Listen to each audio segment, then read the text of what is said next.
come to wish on a star. That might not be such a bad idea. This is it, Jill. You know what I have to do. Why I have to do it. There's no turning back now. This is where our journey was leading us. Where it will end, for better or worse. I could pray to Metia for you. But you'll be all right, won't you, Clive? You always are. I did promise we'd watch the moon together. I'll be waiting.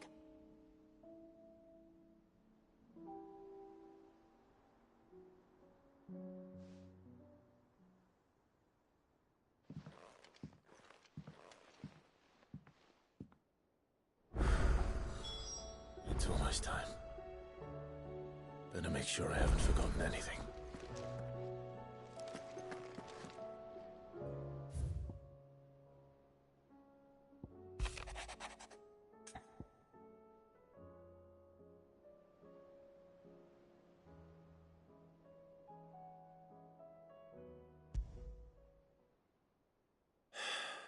What is it this time, Torgal?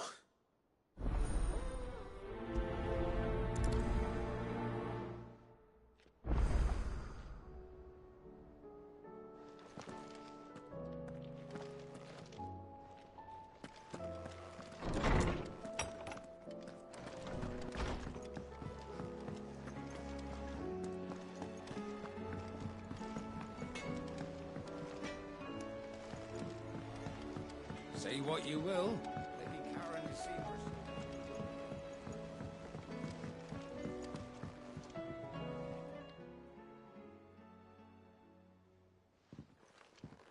Pining for something, boy. What is it? What do you see out there?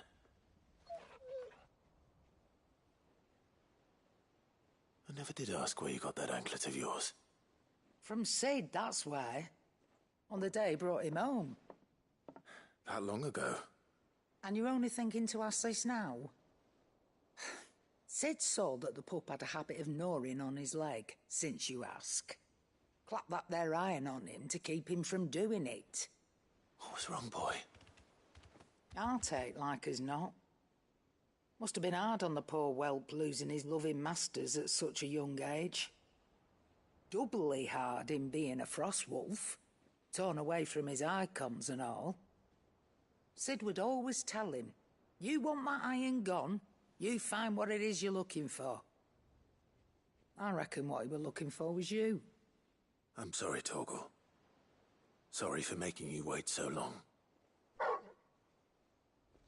Let's get that thing off you.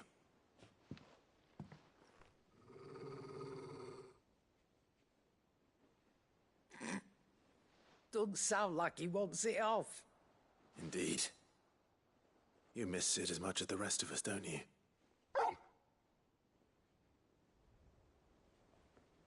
You want me to go with you somewhere?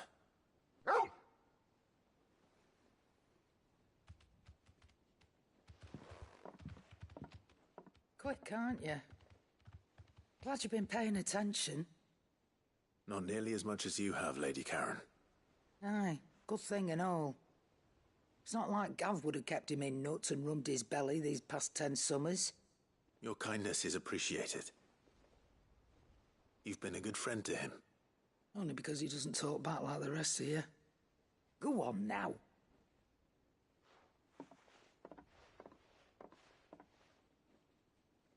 Where to then, Torgal?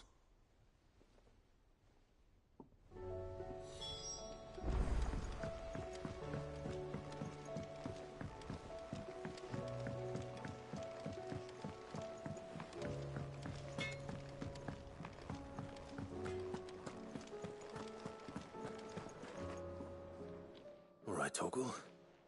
Where are you taking me? I'm going to need a little bit more than that, boy. Do you have a better hint for me?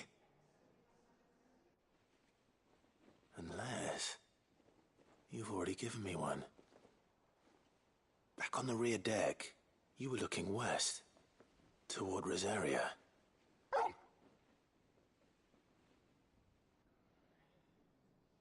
Why don't we try the rookery?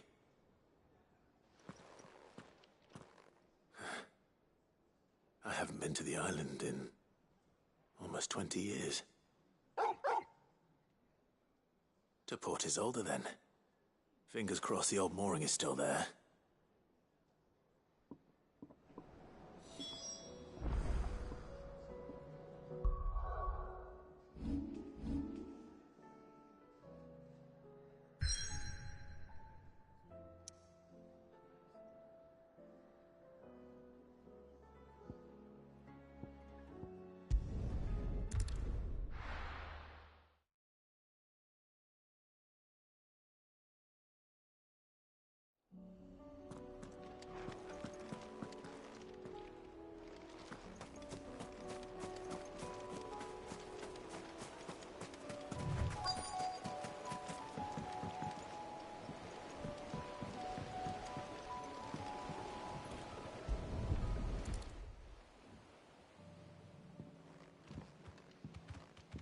It's still here.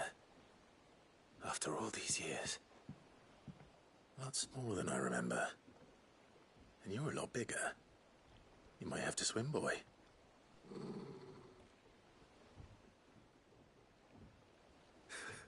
I wasn't being serious.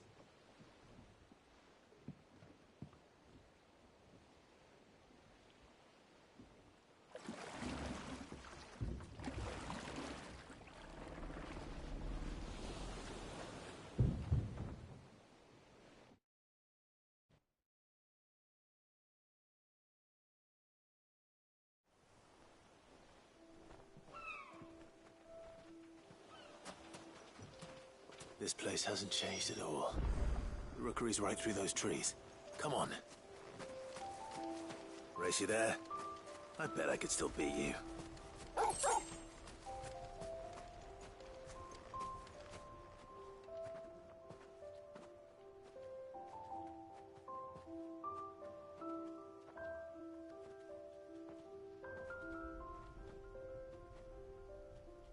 Here we are. This was our hideaway. Wasn't it, Torgal?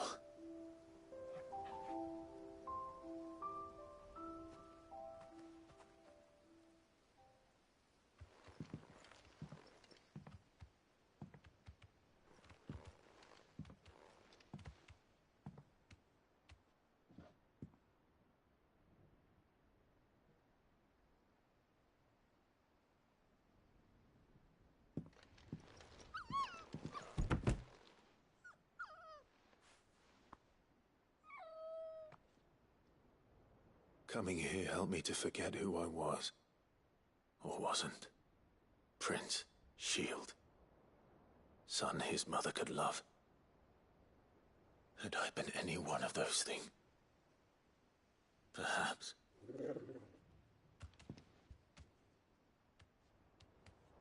What is it, boy?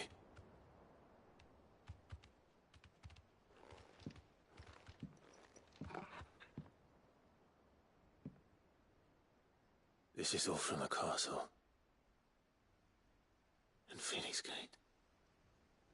Did you bring these here? My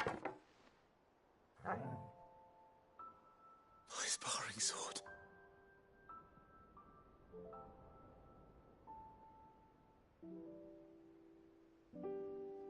Well, well. You never stopped looking for me, did you, boy?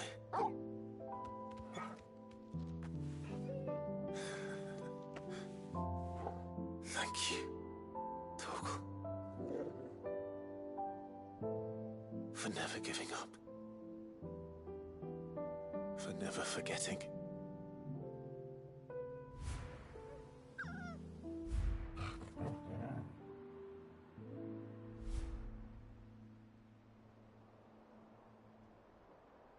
Let's take this with us, shall we? So I don't forget either.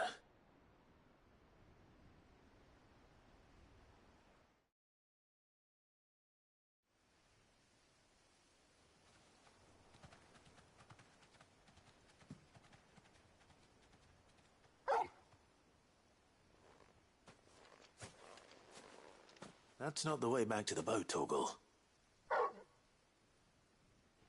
All right. I'm coming.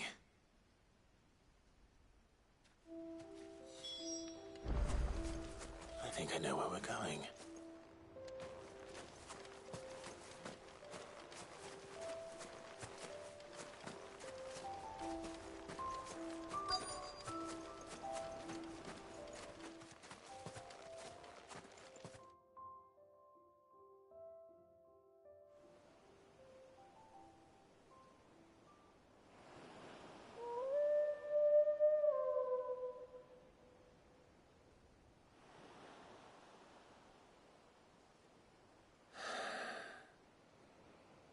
People always talk about the importance of putting the past behind you. But without it, we wouldn't be who we are today. And we certainly couldn't steer our way to a better tomorrow. Come on, Torgal. Let's go home.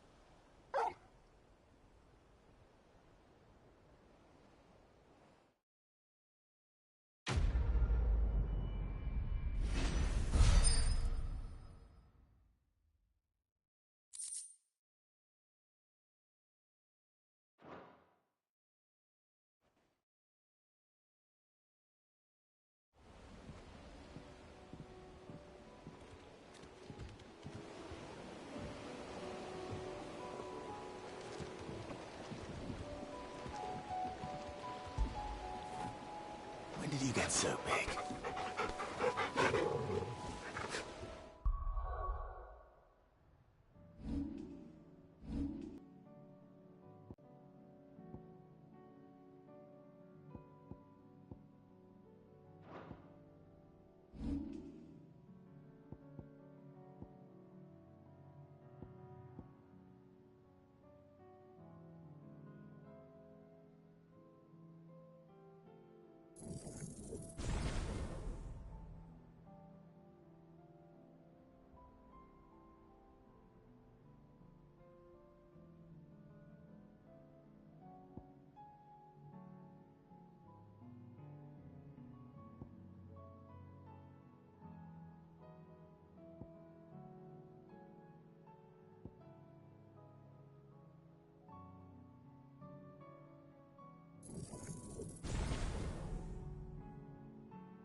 Something tells me this is no mere adventure story.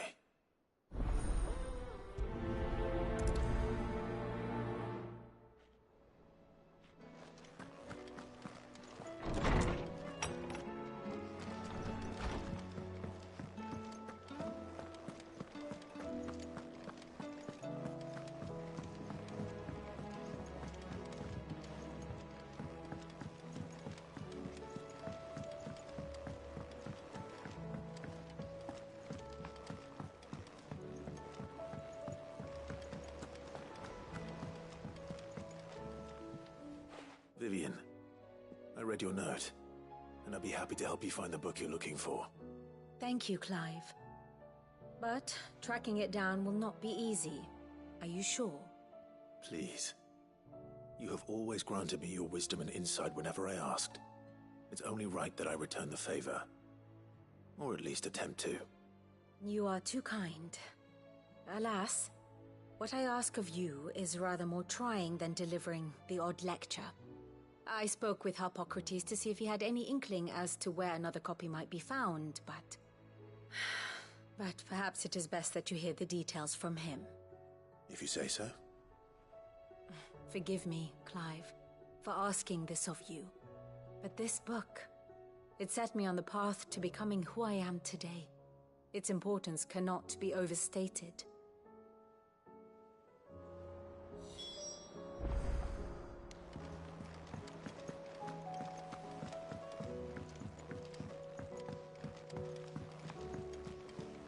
There's something about it. I feel like it's...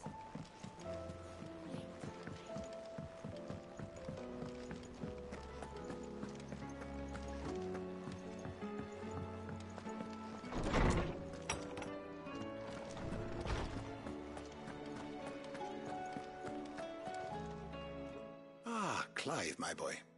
What a pleasure it is to see you. Harpocrates. There's something I need to ask you. I've been charged with locating a book called From a Distance. Then you seek a rare gem indeed. One whose name I had not thought to hear from your lips. You've been talking to Vivian. Right as always.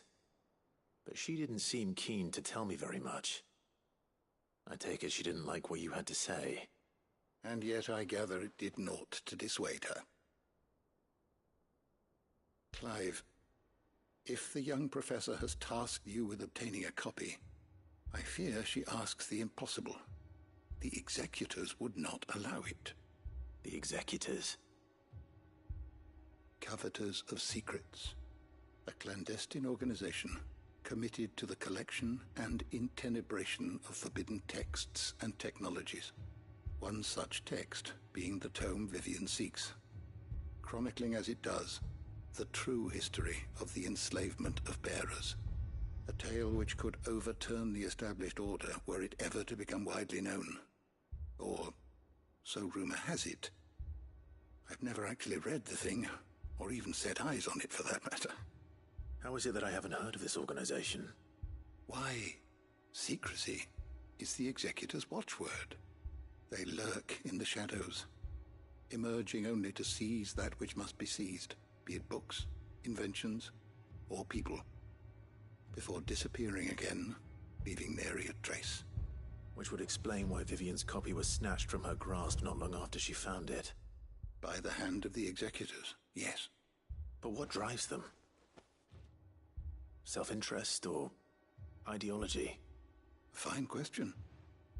Sadly, all that is known of the executors can be recounted in a single breath. You may just as soon ask me of their origins, numbers, or the identities of their leaders. Any answer I give would be pure speculation. Then my hunt was doomed from the first. What was Vivian expecting? That I'd pluck it from thin air? Not from thin air, no. From ash. Rumors of the executors are rife among the scholars of Storm, but rather less so across the strait. I have a friend. Well, I had a friend in the village of Garnick, a collector of rare tomes, upon which subject we would oft correspond. Alas, I have heard naught from him since the skies fell dark. And no doubt he too has turned. But though he did not mention it by name, it is possible that a surviving copy of From a Distance yet rests upon one of his many shelves, quietly awaiting discovery. If you were, by some chance, able to save even a single book from the poor man's library, I know his soul would rest easier. Very well. When I next find myself in Waloed, I'll be sure to pay Garnick a visit.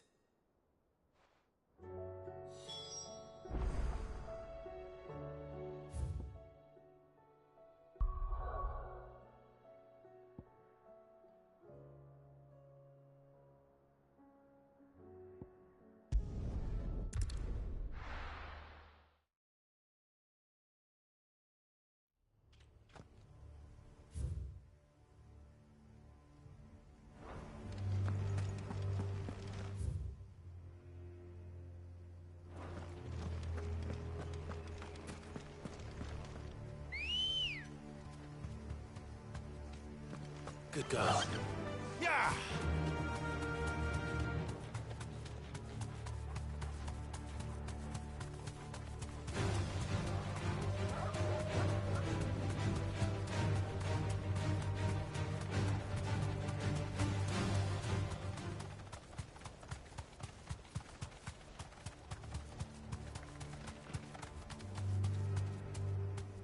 Thanks, girl.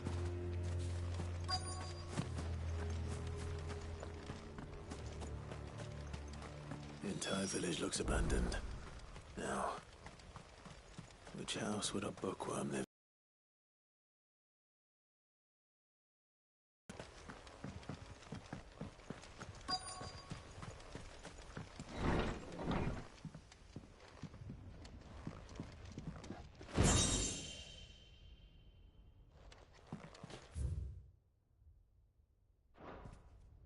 This is a Royal Army logbook. Did he take this from the local barracks?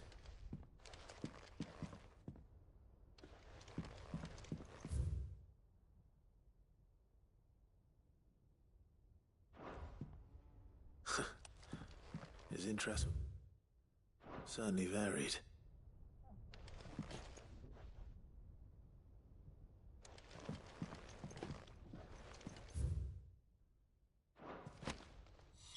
This is it. But if what it says is true, I need to get this back to the hideaway.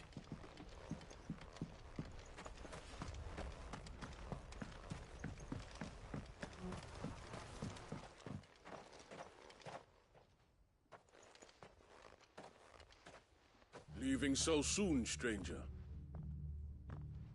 We've been watching you. From a distance, so to speak. Subtle. Actions. Hand me the book. Leave it in our care and return to your life. Your care? Do you mean to burn it or bury it? That is not my decision to make.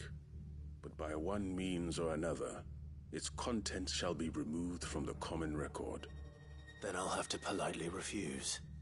I won't let you erase our history. Then we find ourselves at an impasse. Very well. The book can just as easily be pried from your dead hand.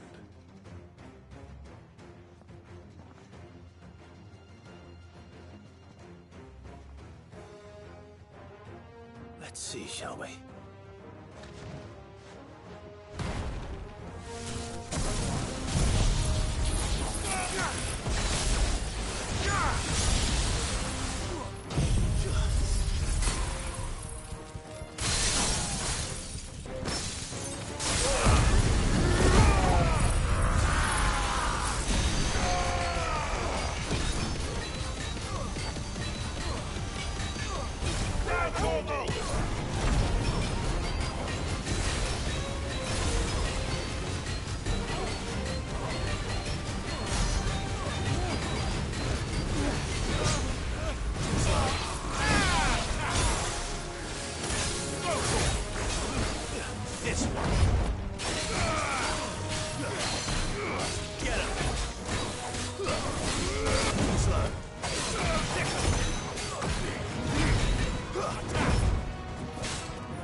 It's over.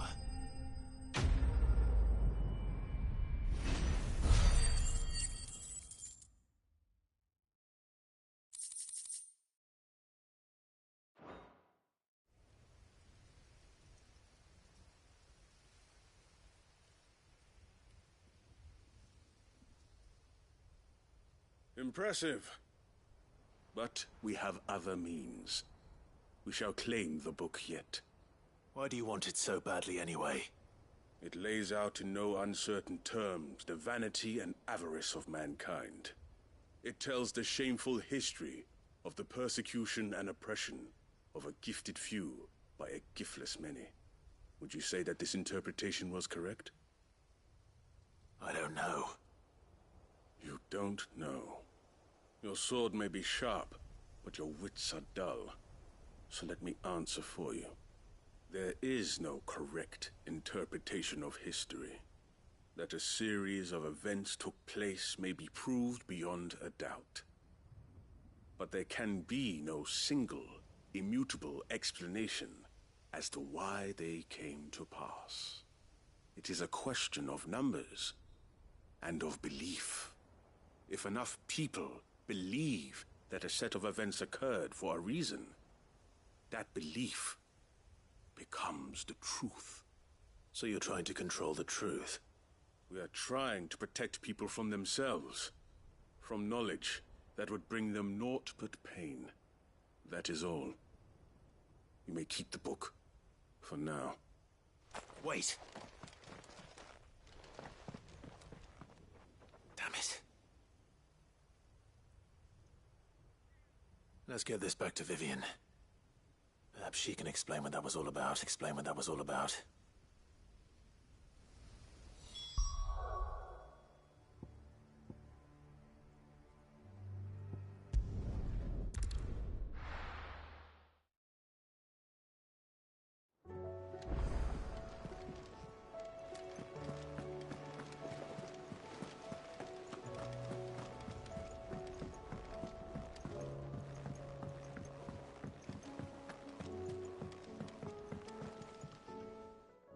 Vivian.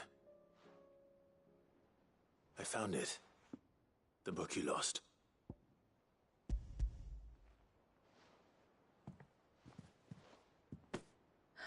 You found it.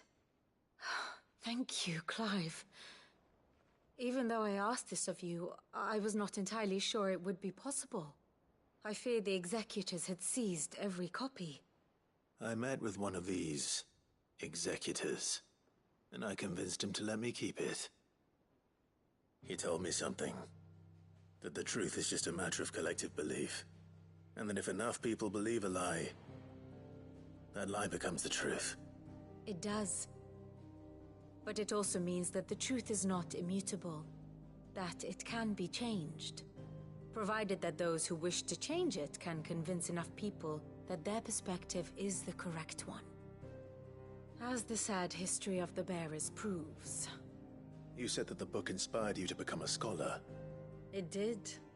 Or its author, rather. She was a heretic, you see. A firebrand and a dissenter. A gallows stood ready for her in every corner of the realm. And by shunning society, or perhaps being shunned by it, she stumbled upon a truth so potent that an entire realm trembled at the prospect of its utterance. I, too, have always felt somehow set apart from the world of men. A stranger to my own species. She taught me that my solitude was not a curse, but a gift. And that, though my journey to the truth might be a lonely one, what I found at my destination would be more than worth the cost. Do you still feel that way? That you're not one of us? Honestly, I'm not entirely sure anymore. Since coming to the hideaway, I find my thinking somewhat clouded. Perhaps the result of studying mankind from a rather closer perspective than I had intended. But the more I study, the more I find value in this perspective. In looking not from the outside, but from within. So if you'll permit me, I'd like to continue my work here. Remember, Clive, when enough people believe, belief begets truth. Give the men and women of this benighted world the gift of truth. Make them believe in you, as I do. I'll try, Vivian. I'll try.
Run like the wind.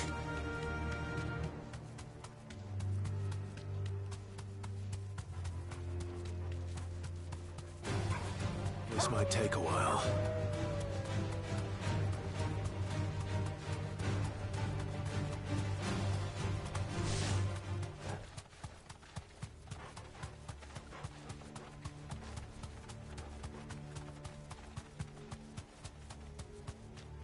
Straight home now.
Rest in peace.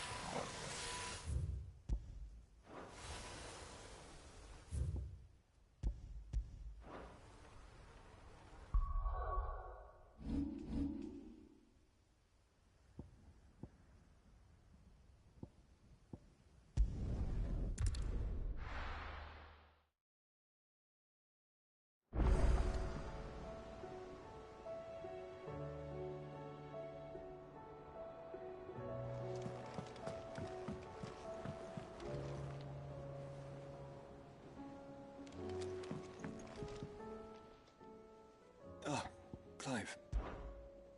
Joshua, what's wrong? And don't say nothing. It's... nothing. I've received word from Cyril. The Undying have found Father's will, or something akin to it. His will? How and where? In the crypt beneath Rosalith Castle. After Kupka was kind enough to drive out the Imperials, the Undying took the opportunity to recover what relics of the Duchy yet remained. And in the process of doing so, they found a letter from Father. I'm surprised anything survived down there. Cyril asked that I join him in Tabor at my convenience.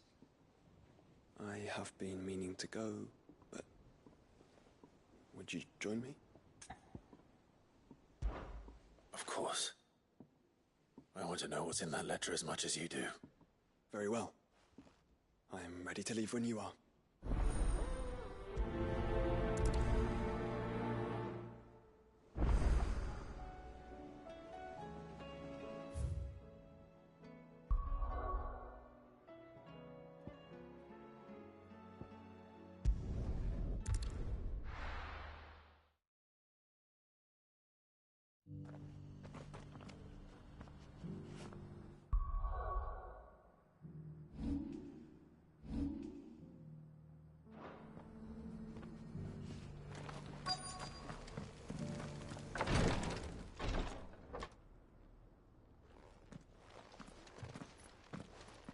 Your Grace, my lord, I trust your journey was not overly onerous.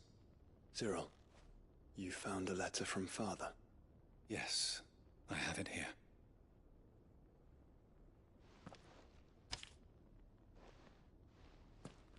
If you would do us the honor, my lord.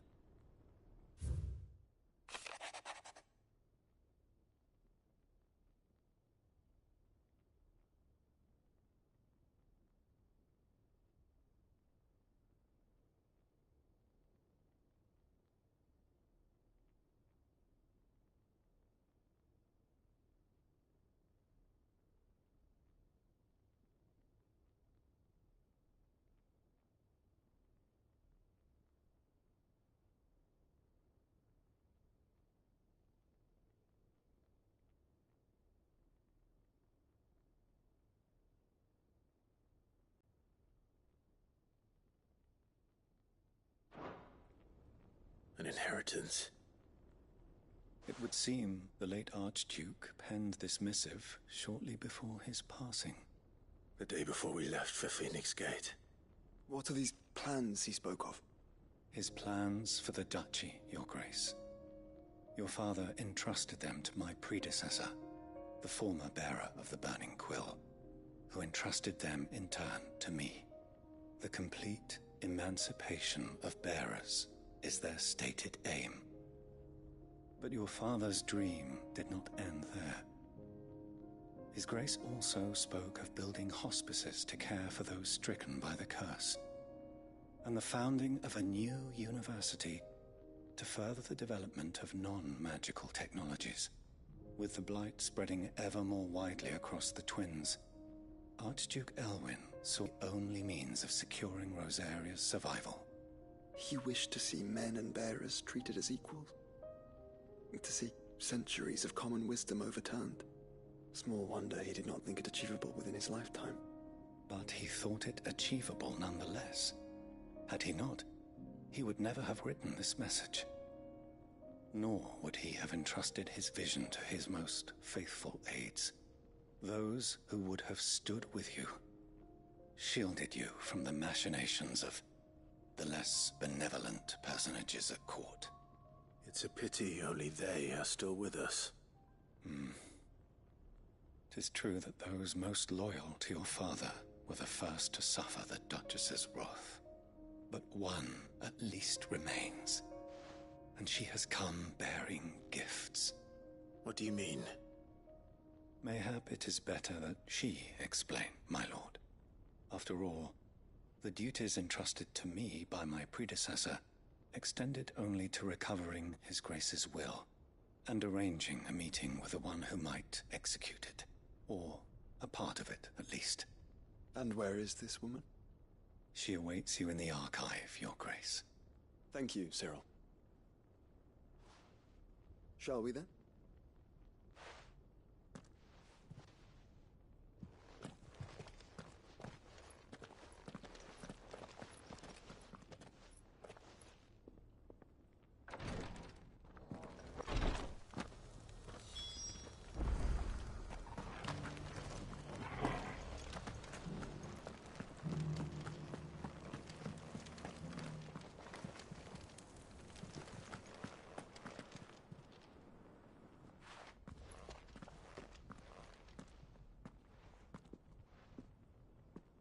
My lord, your grace. I hardly recognize you. I am Goditha, retainer of House Rosfield, loyal servant to the Phoenix and his shields. Your father, the Archduke Elwyn, entrusted me with the delivery of a gift. I only hope you can forgive my tardiness in bringing it to you. Lift up your head, Lady Goditha. You have our gratitude for your service to our house and to our father. I merely did my duty, as any proud Rosarian would. My lady, perhaps you could explain a little more? What exactly is the gift you bring? As I'm sure you know, it has long been the custom for the children of House Rosfield to be presented with certain keepsakes upon their coming of age. Indeed it has. Our father often spoke of the day when our turn would come. And had he lived to see it, he would have presented you with the treasures I bear. Matching armbands for you both. Alas, he did not live. Indeed, he was taken from us even before they could be completed. He had intended to claim the Heartstone with which each armband was to be finished himself, but it was not to be. And his gifts remain incomplete. I see. It saddens me to bring them before you, as they are. It was your father's wish that you be presented with the finished articles, not these works in progress. But with his grace long since gone, and the stone left unclaimed, I had little choice. You are grown men now, and his house is yours. And while I would not presume to insist upon your claiming the Heartstone in his stead, I know that nothing would have pleased him more than for you to do so. Thank you, Lady Goditha. What say you, Clive? What else? Of course, my lady. May our father's will be done. Oh, I am much obliged. Do you know where we might find this Heartstone, my lady? I do. Though it may be a matter of a good deal more than simply happening upon it. It is found in the bellies of elder griffins, you see. We do at least know where to find one. A certain specimen has made its nest in Titan's Wake, not far from here. A certain specimen? You are most perceptive, Your Grace. In answer to your unspoken question, yes. In fact, this is the very same beast your father meant to slay. I have been tracking its movements since you were but a boy. Were you to slay it in his stead, as men of House Rosfield, it would surely make your father proud. What say you, Joshua? What else?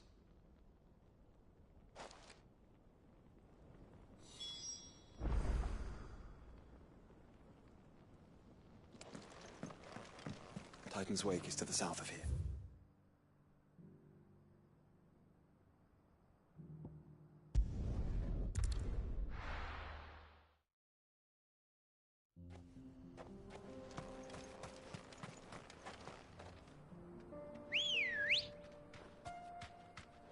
Ready, go?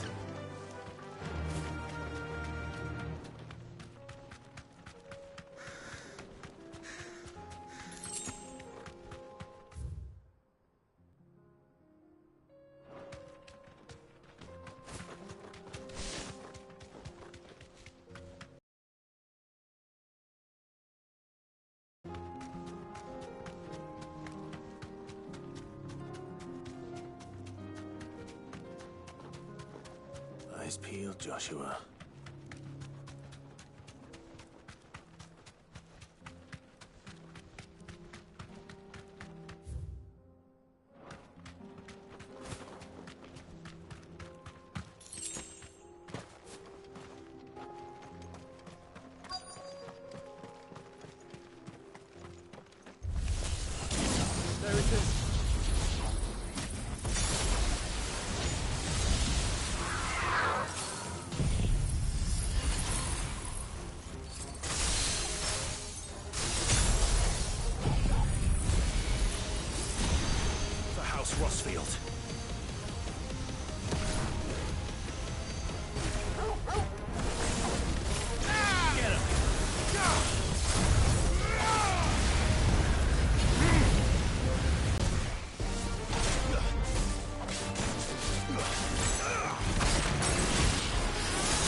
This one.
Is this the Heartstone? I expect Lady Goditha will know.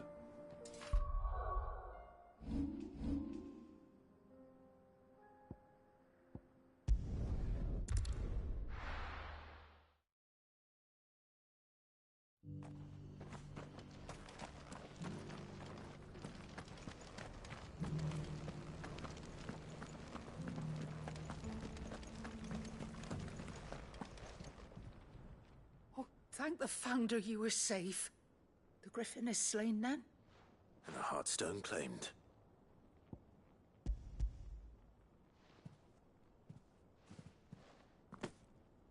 Yes.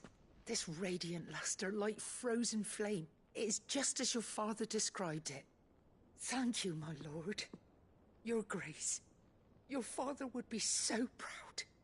Lady Goditha, the lapidary is ready. Thank you, Cyril. I will be with him shortly. If you would excuse me, I shall have the stone cut and set forthwith.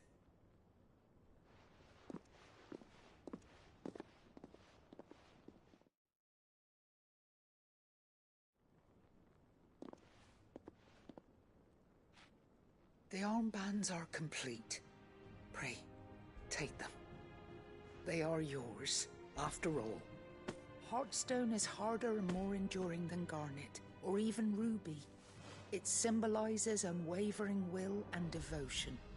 And the graven vines encircling the stone represent the unbreakable bonds between you.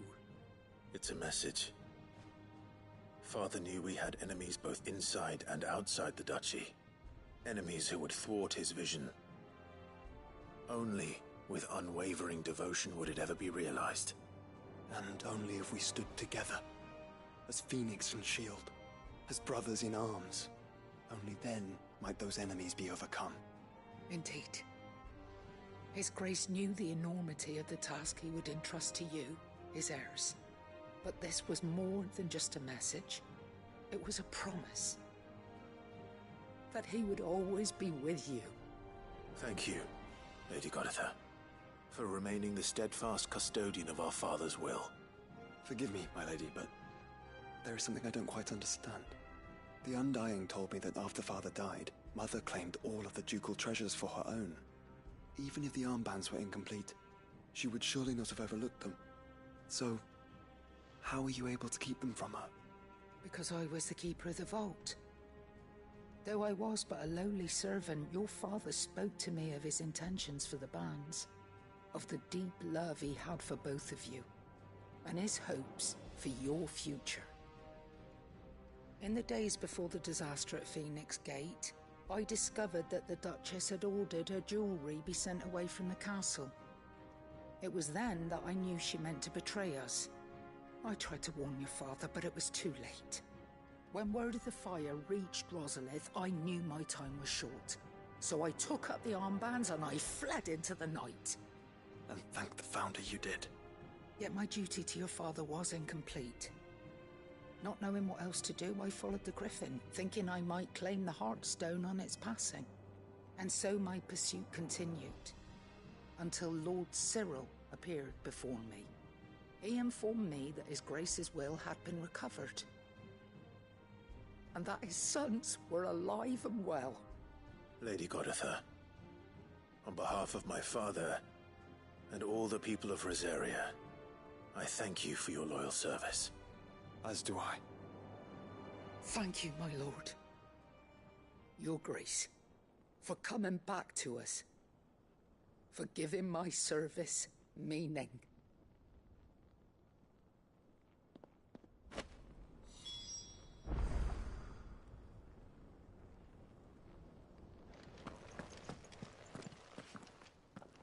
The bands suit you well.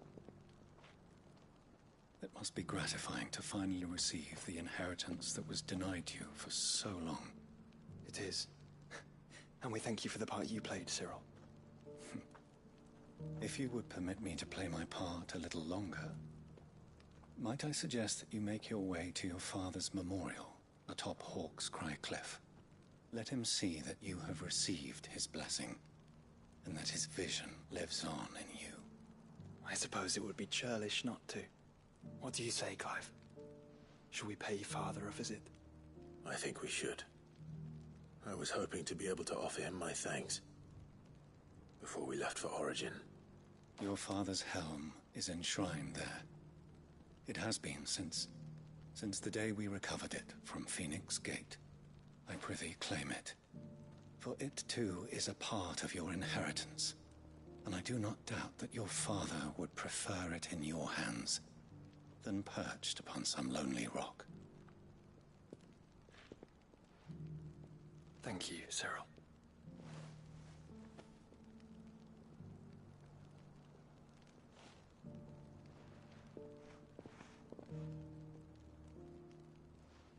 Come on, Clive.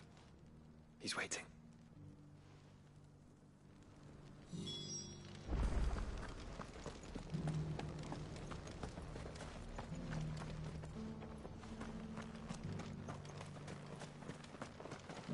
Are you buying or selling?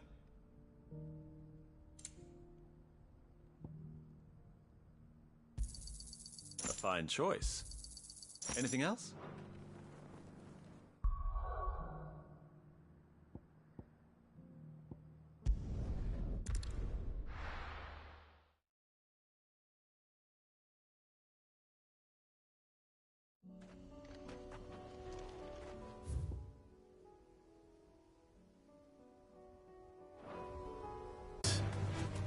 Especially knowing what we know now.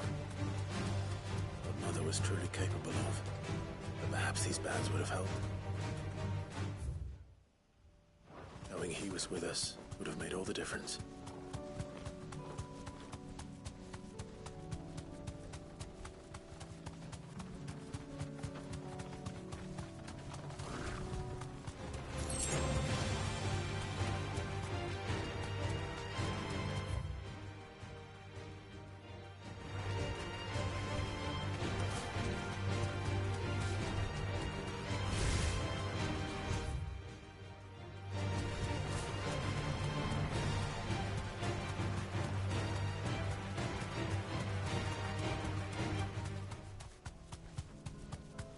It's just back there.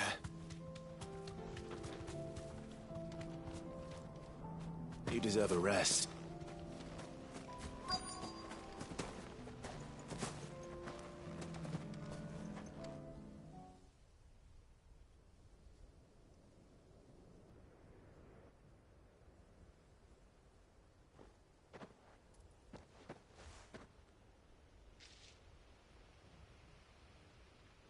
Father always fought for what he believed was right.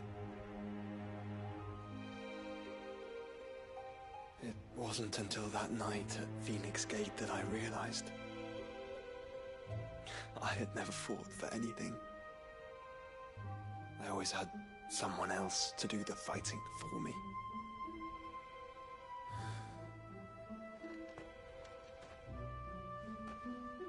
No matter how fate conspired against him, he never lost heart, never looked back, never stopped fighting. To me, he was the greatest of men. I've been trying to live up to his ideals ever since.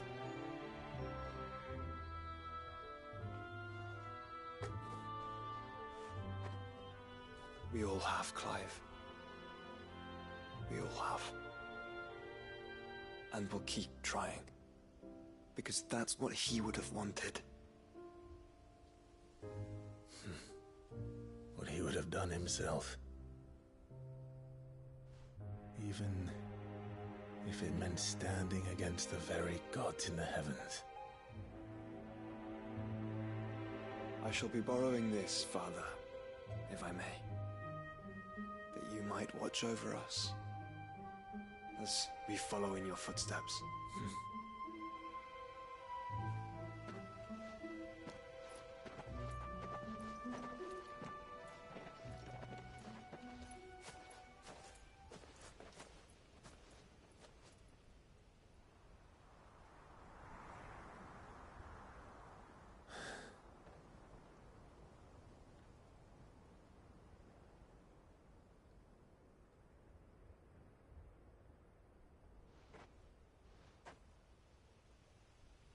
We won't lay you down.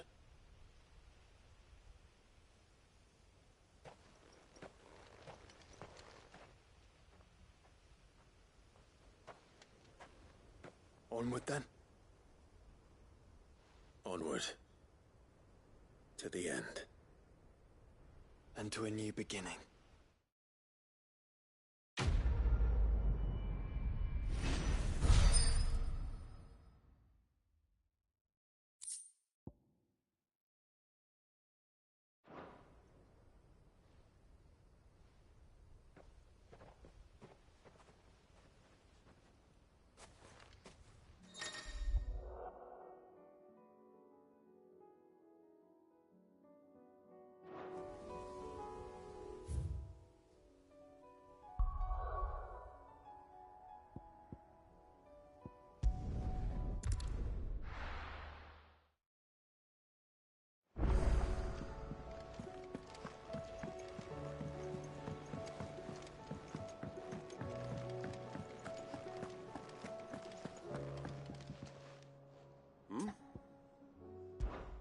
Clive, my boy! Rutherford informs me that we owe you our thanks. Hadn't intended for you to get involved, but such are the times we live in, huh? I would have done the same for anyone else. You're far too modest, Clive. You'd make a terrible nobleman. But tell me, is the realm truly in as dire a state as Rutherford suggests? From what little I saw, you were right to be worried. I suppose I should have expected the worst. But I was rather hoping the great and good of the realm might have things a little more under control. Alas, it seems that firm leadership is in short supply these days, and without it, the people are bound to lose their way. We must move quickly. But where do we start? True, the challenges that face us are many. But in my estimation, there are two key areas to be addressed before any other. The realm's armies and her larders. As you've seen firsthand, it's every man and woman for themselves out there. Certain cities have banded together to try and maintain some semblance of order, yes? But such cases are few and far between. And yet, the only remedy for the chaos that faces us is unity. A unity that transcends even the borders laid down by our ancestors. In short, if Storm does not stand together, she will fall apart. But how would one even begin to unite the realm? The armies, my boy. As I told you already, we begin by restoring order among the ranks of those sworn to maintain it. Sadly, I doubt I could convince even the lowliest gaggle of privates to dig a latrine together. but I do know someone the High Commanders have been known to listen to on occasion. Field Marshal Eugen Havel. I thought he was retired.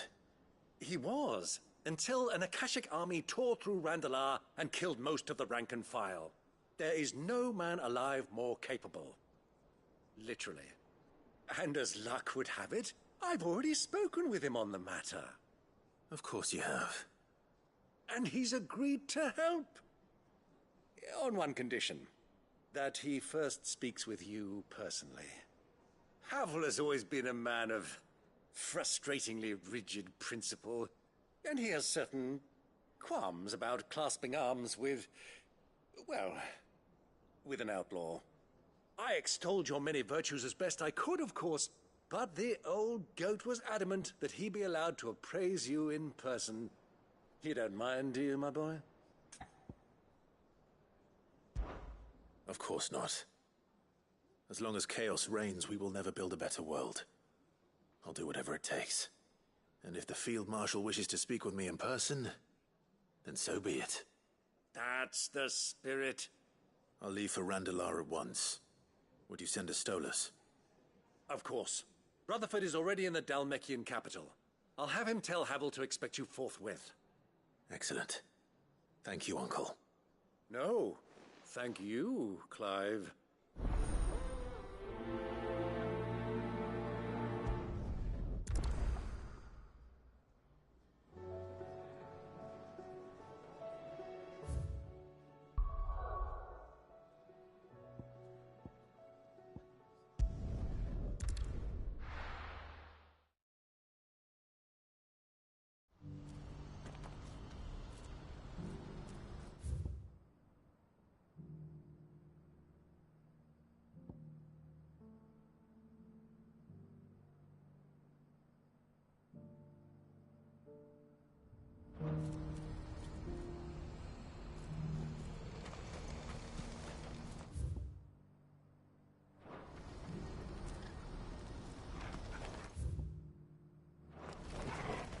Do you see that too?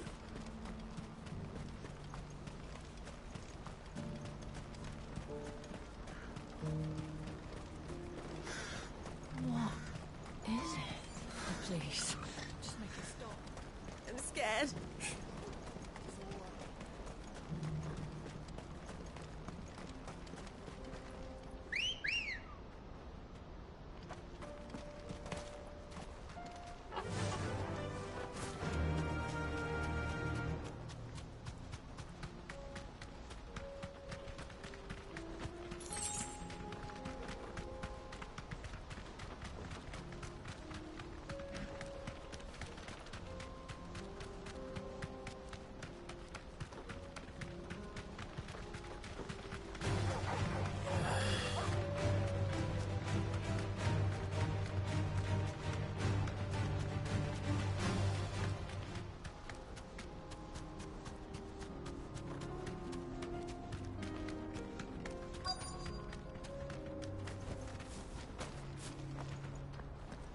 Can't be Rutherford, can it?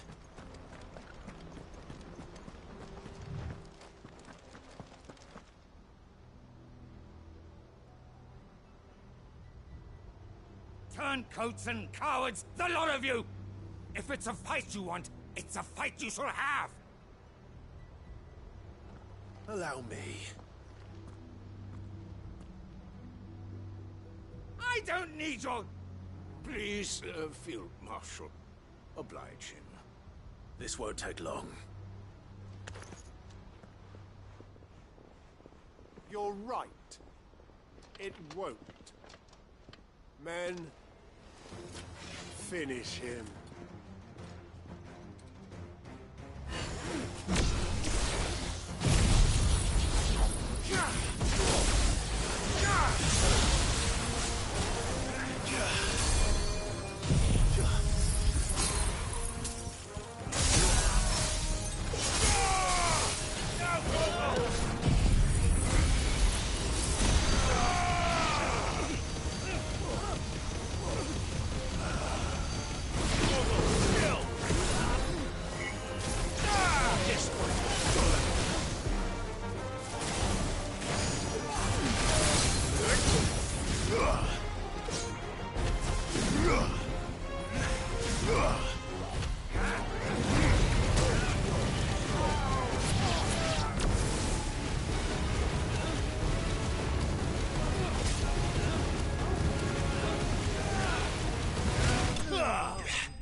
little longer than I'd have liked.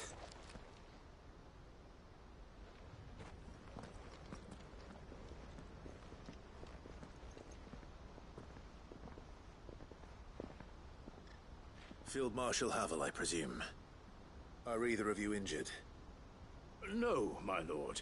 You arrived just as our escort turned on us. Fucking traitors.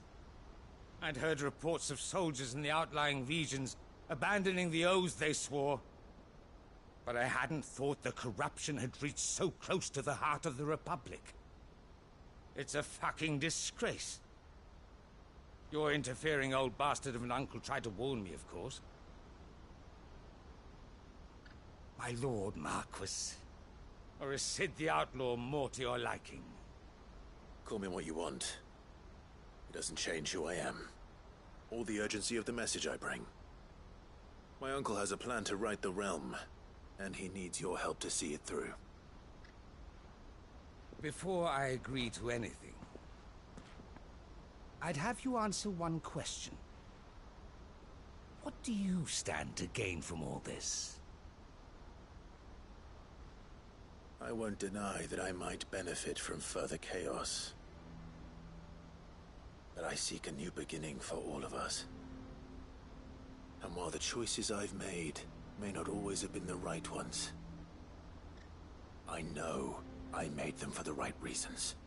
For so long, so many of us have been told how we could live, how we could die, when it should have been our decision all along. Now we have a chance to put things right. But in order to take it, we must stand together. Even if it be beside those with whom we don't see eye to eye.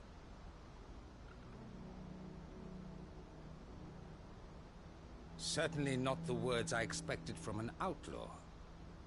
But perhaps your uncle was right. You are no ordinary outlaw. I'll never hear the end of this. All right. I'll start by ordering my most trusted guard to bring the Dalmekian fringes under control. Next, I'll make contact with my counterparts in the Imperial Army and see if I can't convince them to try and restore order in their own territory. Thank you, Field Marshal. But they are not the only ones we will need to convince. What do you mean? I don't doubt that I can bully some sense into a few generals. But those they answer to require a different kind of persuasion. And when it comes to honeyed words, well, we will need an envoy. One who can court even the most stubborn of statesmen. You, perhaps. I'm flattered. But I'm no diplomat either. And I have other problems to attend to. What we need is a skilled arbitrator. And I may know just the person. Is that so?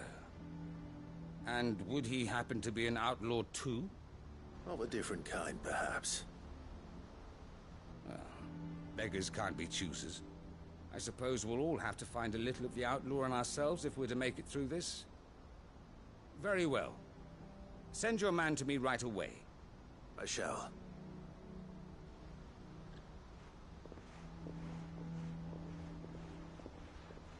My Lord Marquis. Your Lord Uncle bade me escort the Field Marshal to his manor in Port Isolde. And I will see that my associate joins you there. Very good, my lord.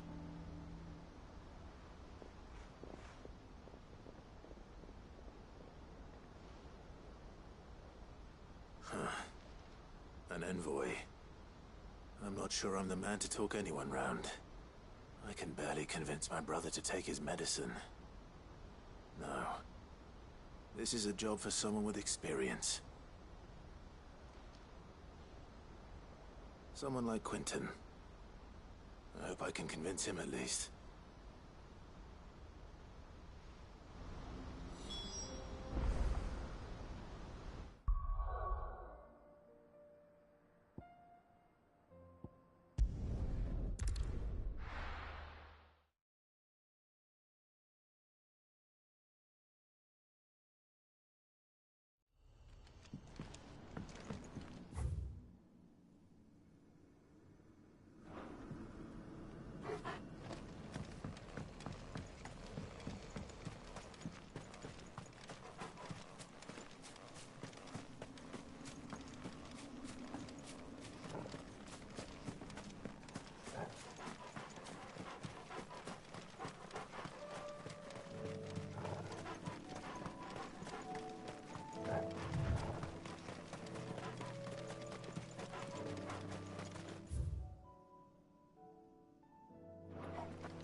Quentin, I have a proposal for you.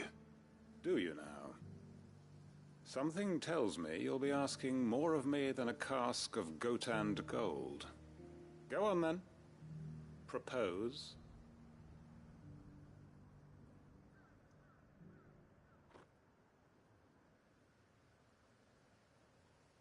You'd have me convince the chiefs and chamberlains of the realm that they should simply swallow their pride and do the one thing that has proved impossible for thousands of years. Was there anything else? Perhaps I can fetch you a meat pie as well. It's a lot to ask, but I can think of none better suited to the role. And you'd have me give up what little I have left to do it. I told you, Clive. The people of Lostwing are my family, and I cannot abandon them. You'll have to find someone else. I'm sorry to hear that. So am I. And why might that be? What he's asking. How's it any different to what you've done so far? They want you to speak for those who can't speak for themselves. That's what you do best. If it's the vineyard you're worried about, we'll see that the grapes are picked and the tons filled. You know we will. It's not that. Then what is it? You said yourself we're family. Don't you trust us? You know that's not what I'm...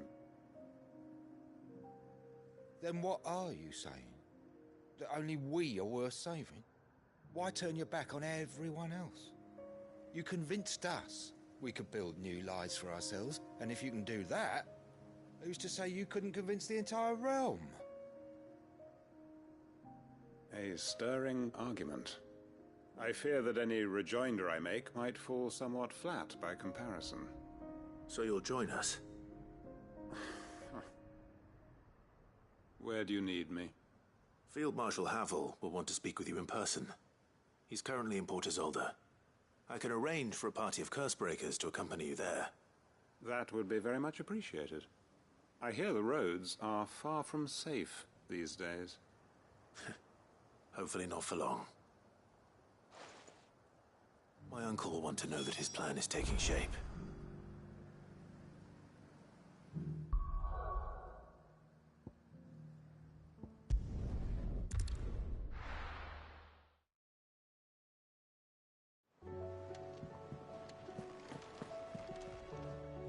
Uncle, I bring good news. The Field Marshal has agreed to your plan. Ha! Of course he has. I didn't doubt you for a moment, dear boy. Rutherford is accompanying him back to your manor in Port Isolde as we speak. They will await your return there. As will one other. One other? Who, exactly? Lord Havel was concerned that even if he could get the realm's armies to agree to an accord, he might not be as successful in convincing those with political power. He asked if I might have a solution, and I suggested a certain Imperial Lord Magistrate turned Liberator. One of your co-conspirators? Master Quentin would probably call me one of his, but yes. Another outlaw, then. Just the thing we need to put these rotten politicos in their places. Good thinking, Clive. I'm glad you approve. The more the merrier, eh? Uncle, assuming Havel and Quentin can solve our problem with the armies, you still haven't mentioned how we might manage the grain shortages. Oh, don't you worry, my boy. The 7 high houses will be seeing to that. They have all agreed to make the most generous of donations. Oh, of course, it did take a little persuasion, but luckily I had some unexpected help. From who? Why, you, my boy. Rumor has it that you rescued the Lady Ariane's head steward Rockford from a horde of bloodthirsty bandits. It was more of a handful. Well, the old battle-axe was so pleased. She had a shipload of talents delivered to my private docks by the next new moon. And when the other houses saw the parsimonious old crone's purse strings finally loosen, they as good as tripped over themselves in the rush to follow suit. I'm happy to hear it. Now, I must be getting back to the manor. Join us there at your earliest convenience, would you? Of course, Uncle.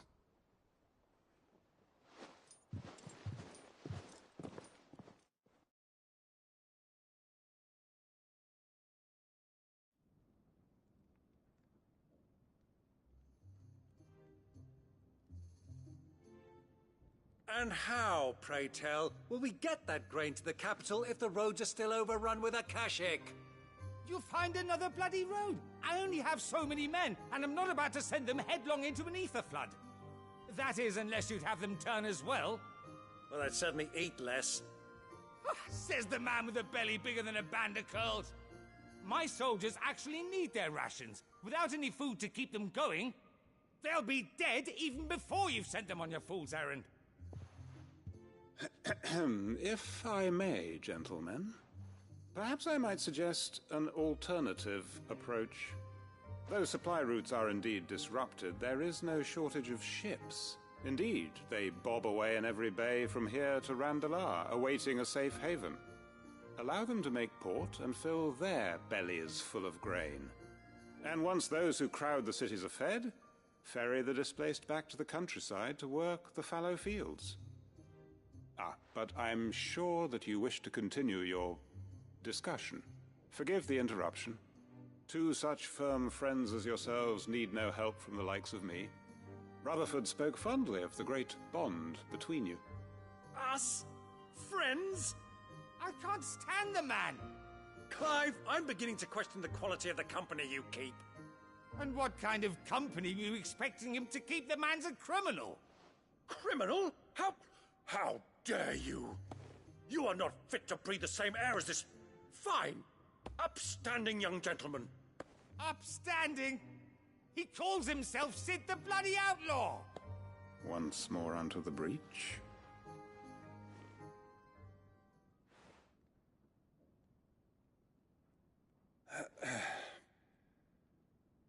Shall we begin again? What we seek here is not to create a new nation, nor to claim the thrones of those that already exist. We wish simply to bring stability to the realm that mankind might weather the current storm. And to do that, we must convince those in power, the generals, the statesmen, the nobles, that our cause is just. There will be disagreements, yes, and I imagine some resistance, much resistance. But we cannot let that deter us. If we show them the path, show them that we walk it ourselves, then I am confident they will follow. The fate of the world lies in my nephew's hands, but the well-being of her people lies in ours. And we must not squander the chance that Clive has given us. Uncle Byron, Now, with that settled, let's move on to the signing of the Accord. For what great moment in history hasn't been accompanied by a little ceremony?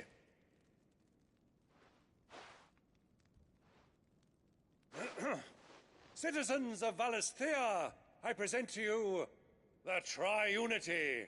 Rutherford, my quill.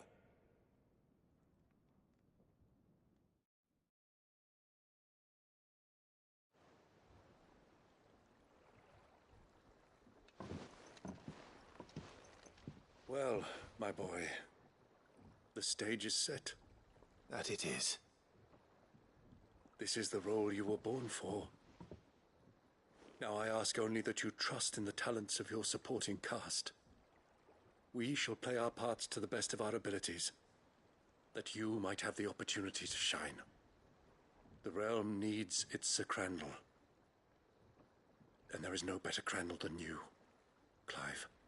I want you to keep this signed accord as proof of our faith in you. I will. Thank you, Uncle.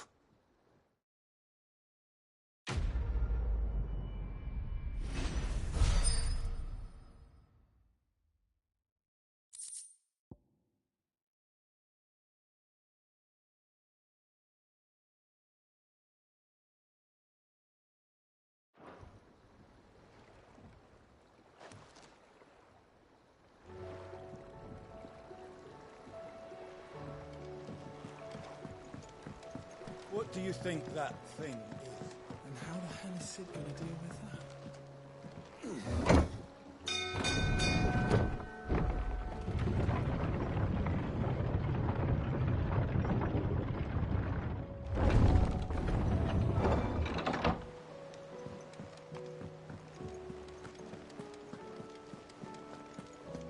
There's something about it. I feel like it's... Sid, do you have a moment? By all means. It's my old master. Seems there's no escaping her. She found some way to send me a letter. And something else. Records from a Waluda prison. Seems they were keeping a lot of bearers there. How did she come by such a thing? Finding bearers always was her strong point. And it seems the cells of Balmung Dark are full of them. Foreign captives, the masterless. Bearers no one would miss. And even better for her, bearers with no one to look after them. When ether started lapping at the walls, the jailers fled. Leaving the bearers to be liberated by whoever happened to come along next. Sid, I'd like to believe that I've earned your trust by now. And while I'm well aware that you've forbidden Cursebreakers from traveling to Waloed, I can't let those bearers die in their cells. I'd rather risk shipwreck on the Shadow Coast than leave them to starve. We'll be needing the Enterprise if we're going to navigate the Narrow. Does that mean... I'm making an exception, but we travel together. And we stay no longer than we have to. Ash is an inhospitable place at the best of times. We save as many as we can, and we leave. Thank you, Sid. There was a name in the prison register. A name from my past. Chadwick. Another of my former master's protégés. A gifted soldier, and the closest thing I had to family. The thought of him held captive in that place. He must be very important to you. He was.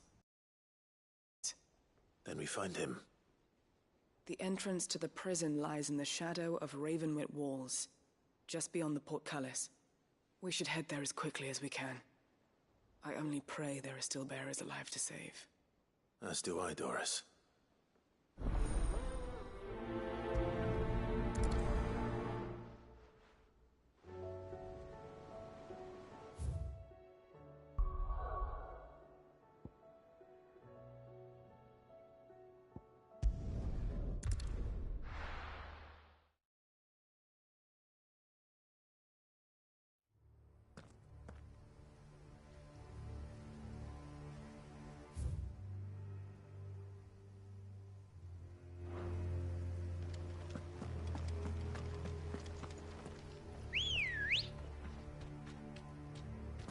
Doris is waiting for me near Balmung Dark.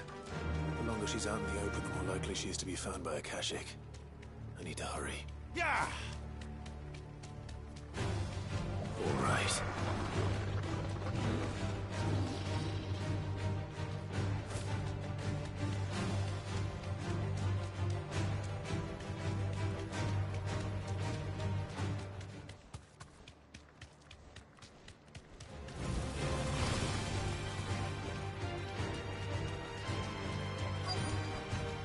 I can walk from here.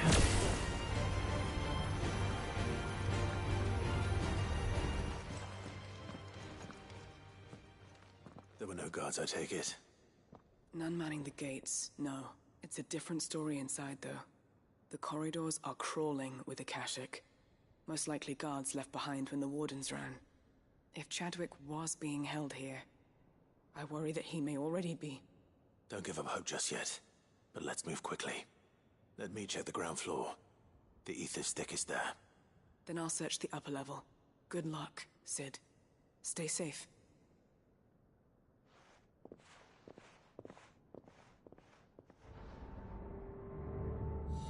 Just how bad are the floods inside the walls?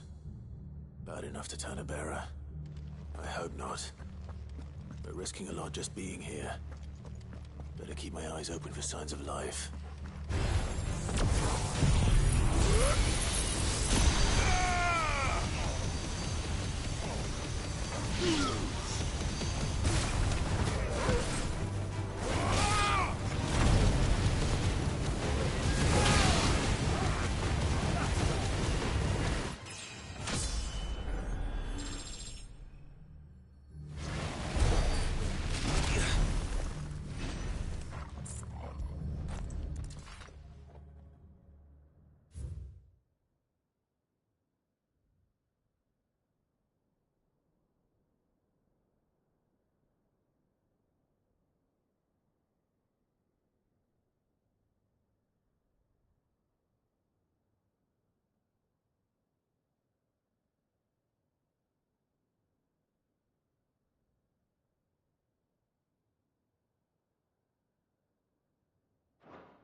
So this place was no ordinary prison. And I doubt they'll have taken the creature with them when they fled.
Minimal loss of Waluda lives. And what happens when they run out of bearers? Even the Imperials take better care of their branded than that.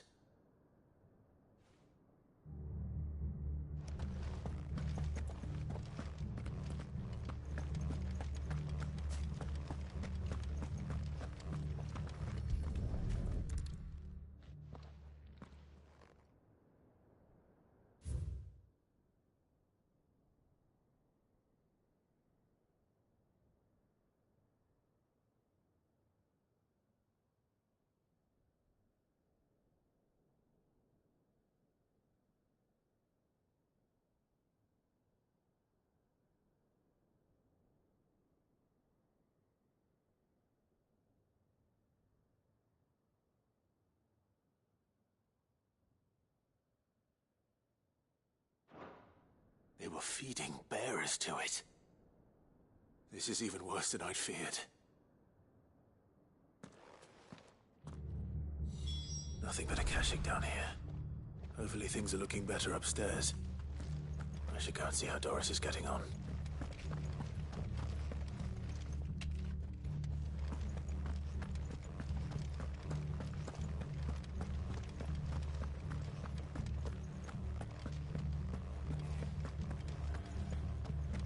Caution, brother.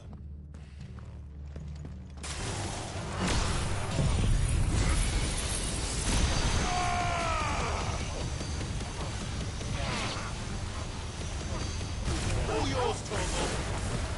Too slow.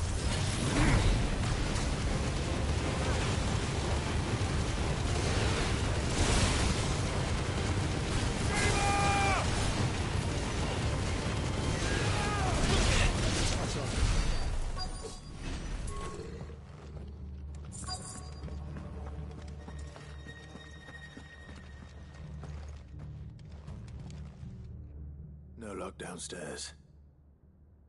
But I did find out that this place was more than just a prison. Something far more sinister was happening here. I know. I've been reading some of these documents and... it can't be true, can it? Bearers die every day in service of their masters, but this is so much worse. Pitting bearers against a wild beast armed with nothing but their wits? And all in order to bring about more death. And not just those who could fight, but the elderly, children even. And those who wouldn't or couldn't were disposed of. Whatever that means. I'm afraid it means they were fed to the monstrosity they kept here. Then we're too late. And I was a fool to bring you here. Don't say that. Did you find anything else? A key. But it doesn't fit any of the locks on this floor. Perhaps it will fit one of the doors downstairs. There's a corridor I haven't searched yet. Finish up here, then come and find me when you're ready. All right. I'll be there in a moment.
Let's see what we can find down here.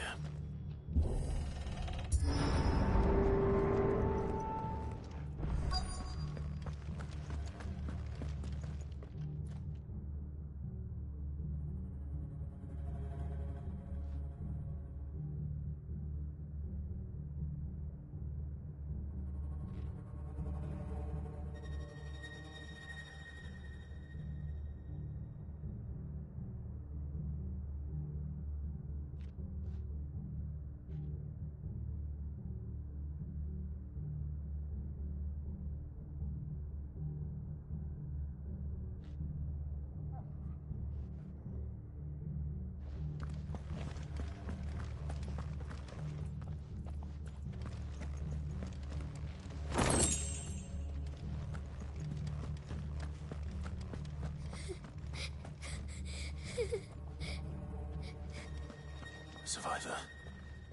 And she sounds close.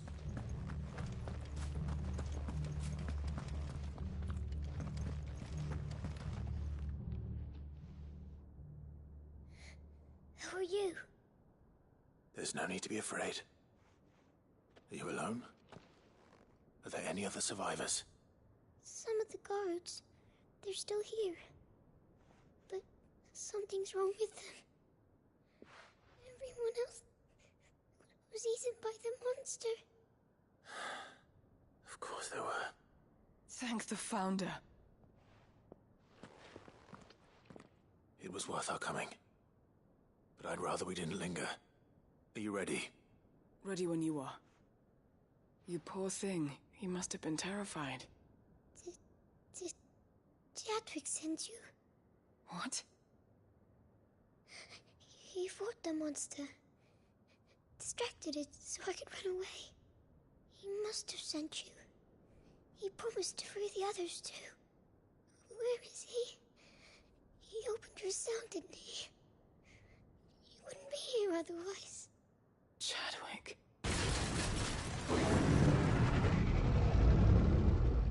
Was that?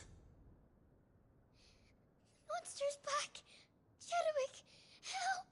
We have to get out of here. Doris, keep the girl safe. All right. You put that bearer-eating bastard in the ground.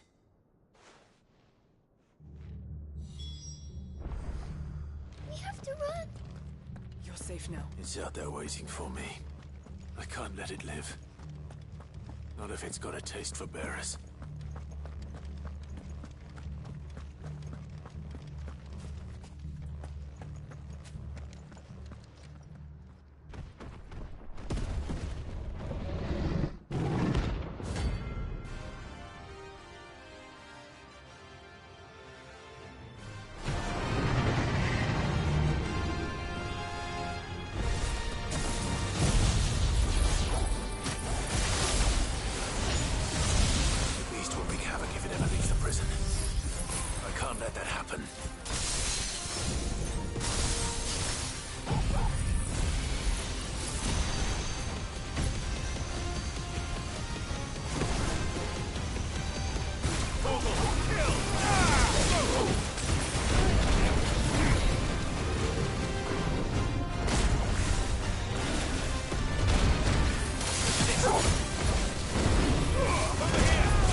Finally.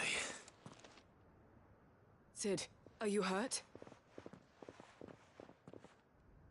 I'm fine. I think.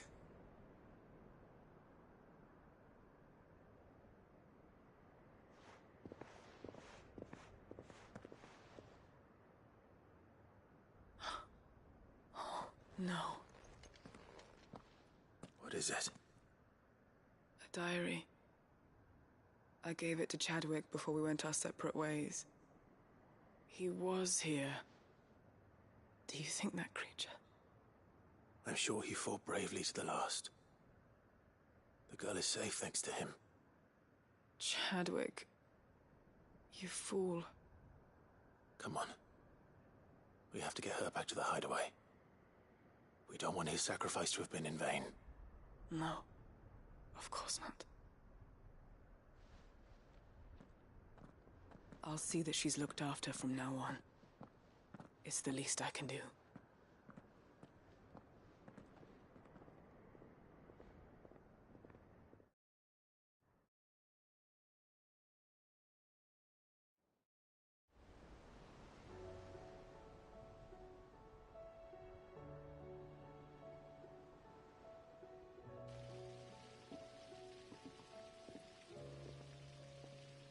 From what I hear, you've barely left the girl's side in days. I hope she's recovering from her ordeal. She is. Slowly but surely. She's far tougher than she looks. I thank the flames we found her. If we hadn't... I know. But we did. I'm sorry we weren't able to save Chadwick. There's no need to apologize. Without your help, I would never have found out what happened to him. How he fought to the bitter end to save her. To save Haida Marie. That's the man I remember. The man I thought of as a brother. I wish I could have met him. I'd like to hear more about your past. If you don't mind, that is. Of course. You already met my former master. She trained Chadwick and I to do two things. Kill and obey. We were supposed to be sold to the highest bidder when the time came. But no bid was ever high enough to convince her to part with us. For years we were her daggers in the shadows. But we could never quite shake our doubts about the things she made us do. And then, one day, we just couldn't do them anymore. So we escaped. But staying together was out of the question. They would have found us too easily. After so many years of training, the pull to serve was always strong. It scared me to think he might have taken another master, become a dagger in someone else's hand. But even in captivity, the battles he fought were his own. And he died not as someone's tool, but as a hero. Haida Marie is proof of that. Bearers can cast off their shackles. And the Cursebreakers will show them how. I'll fight until my dying breath to see it done. For Chadwick, and for all of us. Thank you, Doris. We'll be counting on you.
Still alive, are you?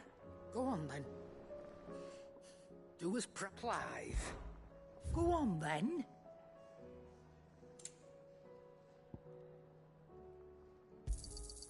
You're rubbing me blind, you know.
This one.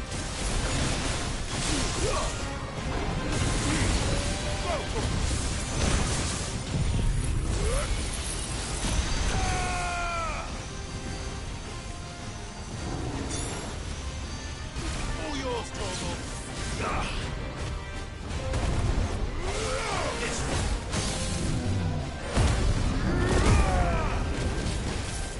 This one.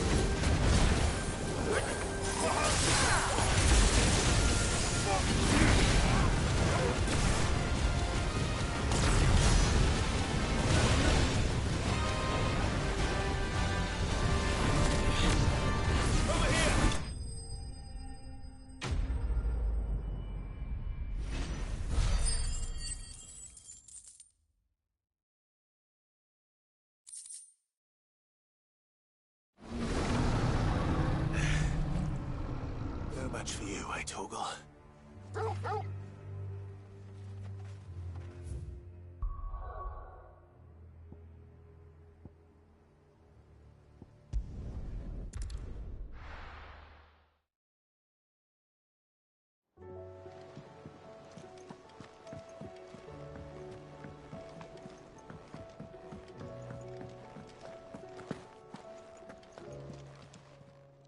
Clive, coin purse weighing you down?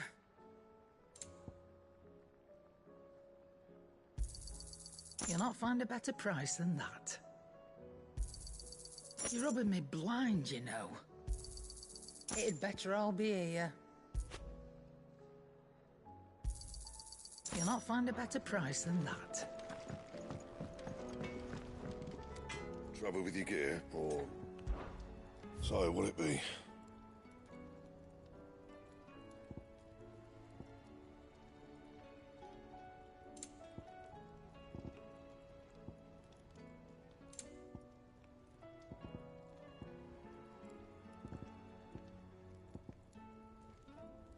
And?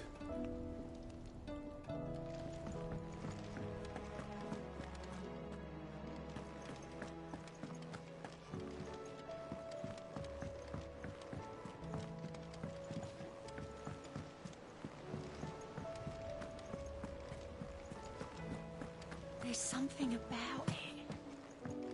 I feel like... Sid, I was wondering if you could help me. It depends what with.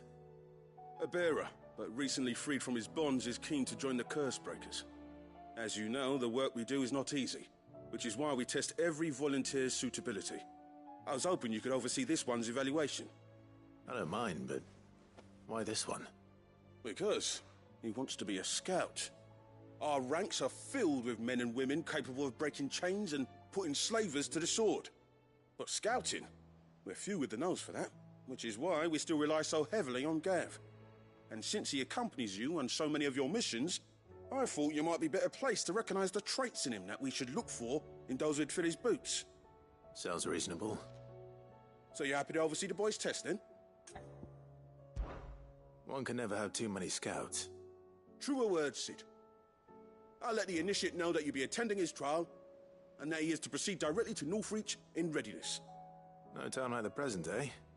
No time like the present. I'll await you there.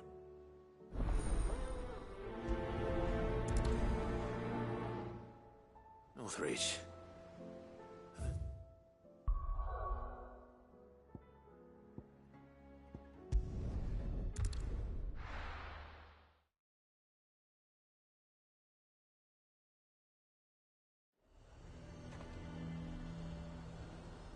Nazir might at least have mentioned where in Northreach he'd be testing this recruit. Oh, no. Well met, Sid. This is the initiate. Ember, present yourself. At your service, Master. Please, just Sid. There are no masters here. Your life is your own. Oh, of course. Thank you, Sid. The sergeant says you'll be evaluating me at my trial. To become a scout, yes. You are aware of the dangers inherent in that role. I am. But I swore I'd face him. Just like the man who saved my life. Who would that be? Gav. It was him who found me and freed me. No magic, no support, just one man and his nose. Came and sniffed me out. It taught me what one man can do if he puts his mind to it. And I've been training ever since, so that one day I can be someone's saviour, just like Gav was mine. I'm sure he'd be flattered. You clearly have good intentions, Ember. And it sounds like you're under no illusions. Stick to this path and you'll make a fine Cursebreaker. So, what? Have I passed? You haven't even started yet. Now listen.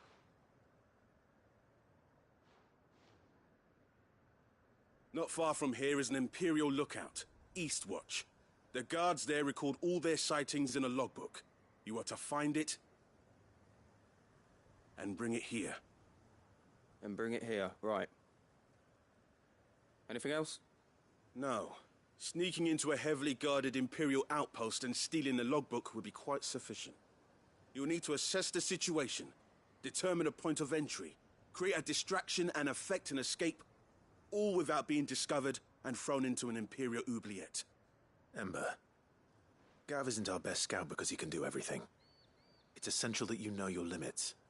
Know my limits, right. I won't let you down.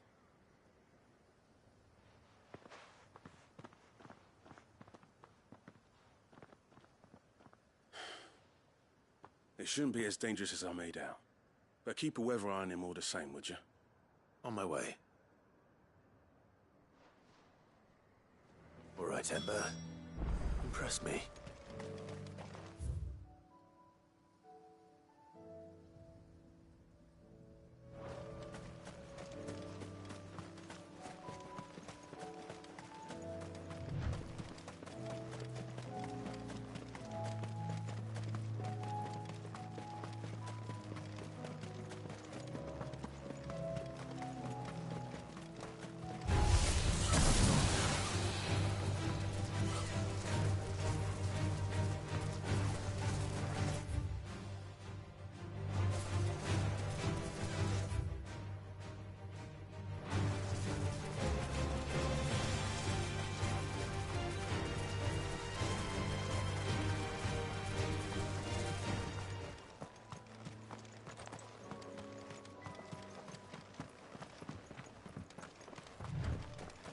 These are clean kills. Perhaps young Ember really is ready. Or maybe not.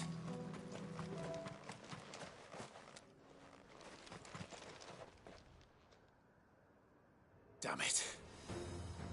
Ember, draw your sword! I can't! Then run!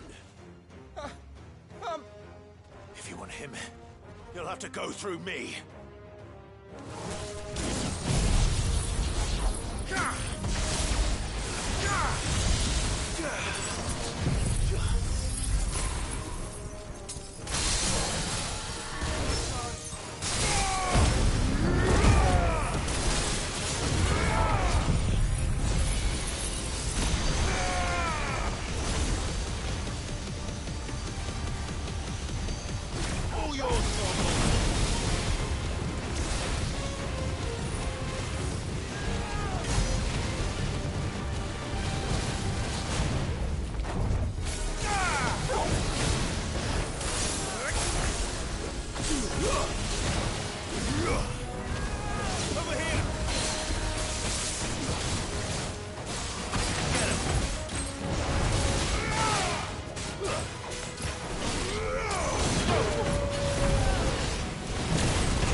Ember, are you...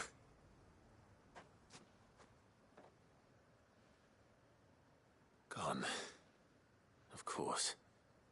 Scouts really are a rare breed. Back to Northreach it is then.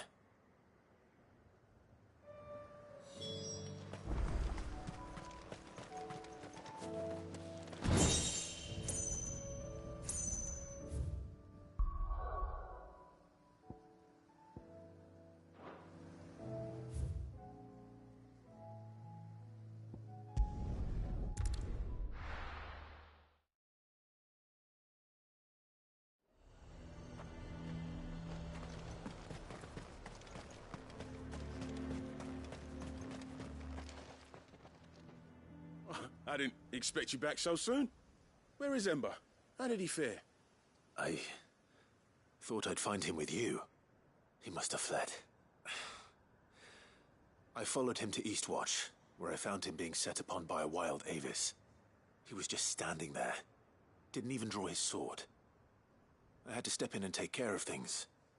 But by the time I had, he was nowhere to be seen. I assumed he'd set off in your direction, but apparently not.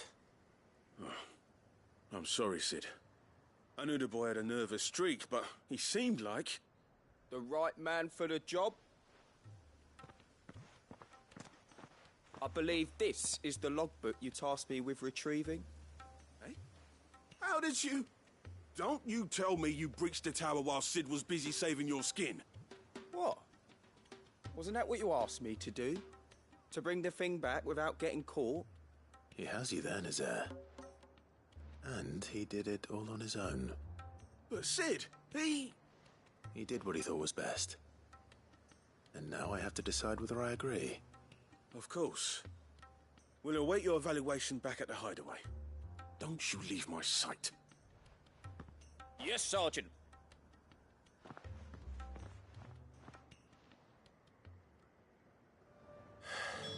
This won't be an easy decision.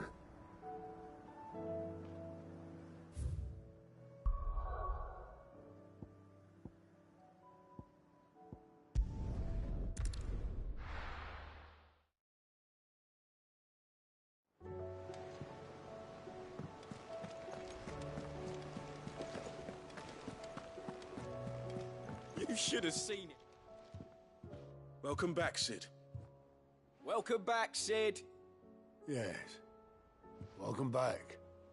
Trip wasn't too much of a pain in the arse, I hope.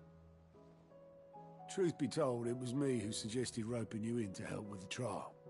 But from what I hear, things didn't go quite as planned. No, they most certainly did not. Ember lost his nerve in the face of a beast of prey, but he didn't lose heart. He pressed on, and he achieved his aim. And is that not what we ask of our scouts? Indeed it is. Thank you for your honest appraisal, Sid. The fact remains, however, that Ember will not always have a battle-hardened warrior on hand to pluck him from the jaws of peril. All I have gleaned from this trial is that without someone watching his back, Ember is little more than a liability. Wait, Sergeant. Ember still has much to learn, it's true. And this time he was found wanting. But I'd say he's due a second chance, nonetheless. After all, he did do as you asked. With a bit of hard work, any hand can be made to hold a blade, and any mind can conquer its fears. But a scout's nose is different. You've either got one, or you ain't. And by sniffing out that log, young Ember here has shown he has a conch and a half.